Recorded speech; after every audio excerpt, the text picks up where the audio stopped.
On our houses we did a video on a little while ago. If you want to take a look, we had the dishwasher fail over here, but now we have fresh new floors, fresh new cabinets in here, waiting on our countertops. We got to get our painters back out here to do punch lists as well as install or paint the new baseboards we put in.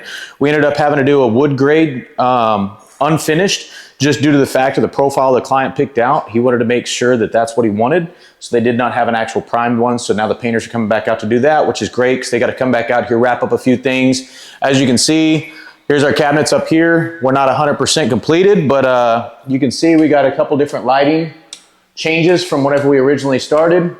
And we still got a couple more things we got to wrap up out here.